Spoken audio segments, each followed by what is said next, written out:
복된 날입니다. 주님의 은혜가 가득하시길 축복합니다. 사도행전 26장입니다. 아그리빠가 바울에게 이르되 너를 위하여 말하기를 네게 허락하노라 하니, 이에 바울이 손을 들어 변명하되 아그리빠 왕이여, 유대인이 고발하는 모든 일을 오늘 당신 앞에서 변명하게 된 것을 다행히 여기나이다. 특히 당신이 유대인의 모든 풍속과 문제를 아심이니이다. 그러므로 내 말을 너그러이 들으시기를 바라나이다. 내가 처음부터 내 민족과 더불어 예루살렘에서 젊었을 때 생활한 상황을 유대인이 다 아는 바라. 일찍부터 나를 알았으니 그들이 증언하려 하면 내가 우리 종교의 가장 엄한 팔을 따라 바리새인의 생활을 하였다고 할 것이라. 이제도 여기 서서 신문 받는 것은 하나님이 우리 조상에게 약속하신 것을 바라는 까닭이니, 이 약속은 우리 12지파가 밤낮으로 간절히 하나님을 받들어 섬김으로 얻기를 바라는 바인데, 아그리빠 왕이여, 이 소망으로 말미암아 내가 유대인들에게 고소를 당하는 것이니이다. 당신들은 하나님이 죽은 사람을 살리심을 어찌하여 못 믿을 것으로 여기나이까? 나도 나사렛 예수의 이름을 대적하여 많은 일을 행하여야 될 줄 스스로 생각하고, 예루살렘에서 이런 일을 행하여 대제사장들에게서 권한을 받아가지고 많은 성도를 옥에 가두며, 또 죽일 때에 내가 찬성 투표를 하였고, 또 모든 회당에서 여러 번 형벌하여 강제로 모독하는 말을 하게 하고, 그들에 대하여 심히 격분하여 외국 성에까지 가서 박해하였고, 그 일로 대제사장들의 권한과 위임을 받고 다메섹으로 갔나이다. 왕이여, 정오가 되어 길에서 보니 하늘로부터 해보다 더 밝은 빛이 나와 내 동행들을 둘러 비추는지라.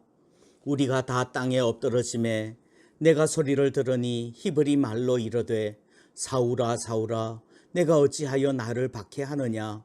가시채를 뒷발질하기가 네게 고생이니라. 내가 대답하되 주님 누구시니이까? 주께서 이르시되 나는 네가 박해하는 예수라. 일어나 너의 발로 서라.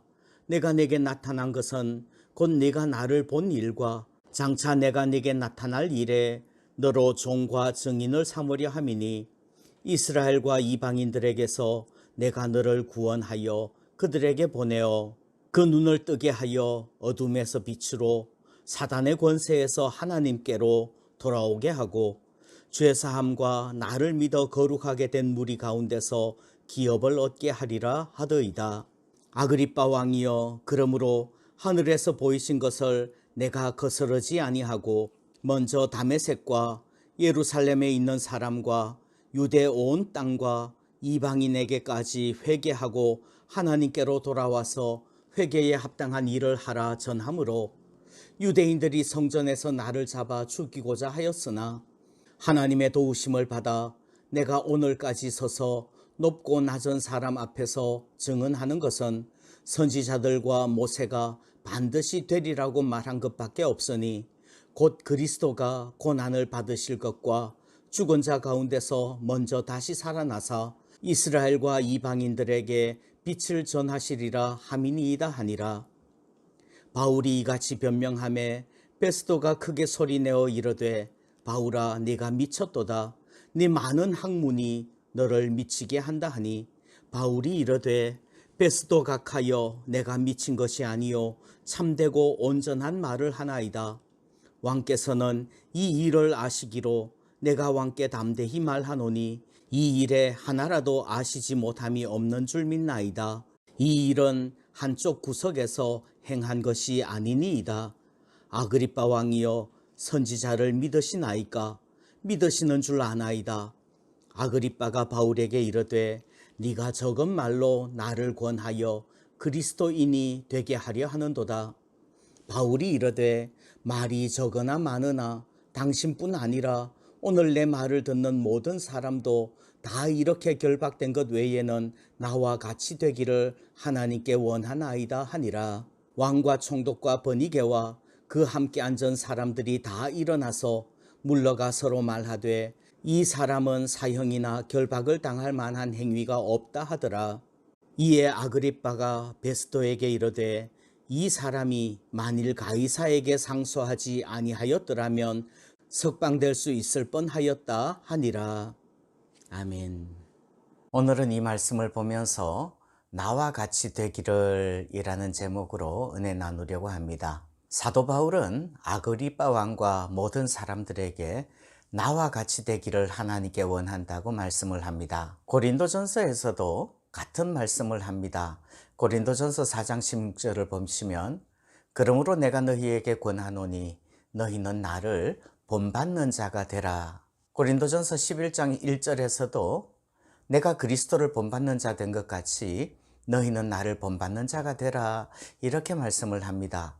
그러면 우리가 바울을 본받아서 어떻게 바울과 같이 되어야 할까요? 첫 번째는 우리도 바울과 같이 예수님 만나기를 소원합니다. 사도행전 26장에서는 바울이 예수님을 만나는 장면을 설명하는 부분이 많이 있습니다. 그리고 바울이 주님을 만나는 부분을 설명할 때 바울은 언제나 자신이 얼마나 부족하고 약한 사람인 것을 고백합니다. 바울의 고백은 나 같은 죄인까지도 주님께서 만나 주셨다는 것이지요. 죄인의 괴수인 나를 주님께서 만나 주신 것에 대해서 감격하는 것입니다. 나를 만나 주신 것은 은혜라는 말로밖에 설명이 안 되는 것이지요. 내가 잘나서나 내가 능력이 있어서나 내가 자격이 있어서가 아니라 하나님이 은혜로 만나 주신 겁니다. 우리는 어때요? 주님이 나를 만나 주신 그 은혜에 감격이 있는지요? 그리고 그 사실이 지금도 감격이 되고 있는지요? 그리스도인의 삶의 원동력은 주님을 만나는 체험에 있는 거예요. 주님을 만나는 부분에서 우리도 바울과 같이 되기를, 바울처럼 주님 만나게 되기를 소원합니다. 두 번째, 바울같이 헌신하기를 원합니다.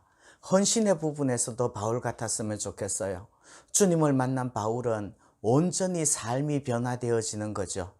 주님을 대적하던 사람이 주님을 증거하는 사람이 되는 것입니다.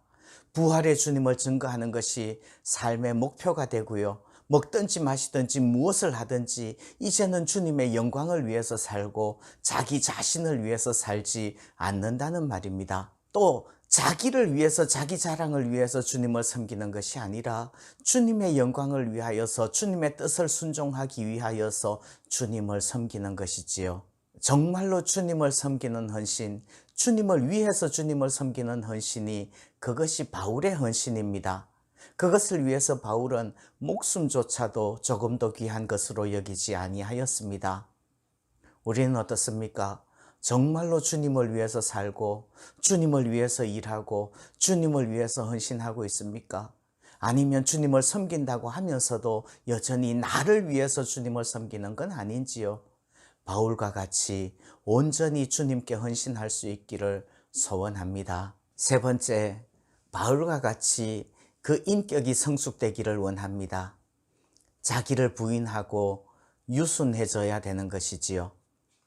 주님께 진정으로 헌신하기 위해서는 먼저 자기 자신을 포기하고 자기 자신을 내려놓고 자기 자신을 부인해야 됩니다. 바울은 주님을 만나기 전에는 자기 주장이 강했고 자기 확신에 가득 차 있었고 독선적이었고 똑똑했고 난폭했고 과격했어요. 그러나 주님을 만난 후에는 어떤 사람을 향해서도 자기를 주장하지 않아요. 고린도전서 4장에 보면요, 모든 사람들에게 비난과 경멸과 조롱을 받으면서도 억울한 일을 당하면서도 적개심과 분노를 품기보다는 오히려 축복하고 참았다고 이야기를 합니다. 그것이 주님을 만난 그리스도인들의 인격이고 성품입니다. 화내지 마십시오. 우리 성덕의 모든 성도들도 주님께서 만나 주셔서 유순한 성품으로 온유한 성품으로 변화되어지고 주님을 위해서 헌신할 수 있기를 소원합니다. 모세도 과격한 사람이었죠. 그러나 하나님을 만난 이후로는 그 유순함이 모든 사람보다 승하다고, 그 온유함이 모든 사람보다 더하였다고 이야기를 합니다. 우리도 바울과 같이 되기를 소원합니다.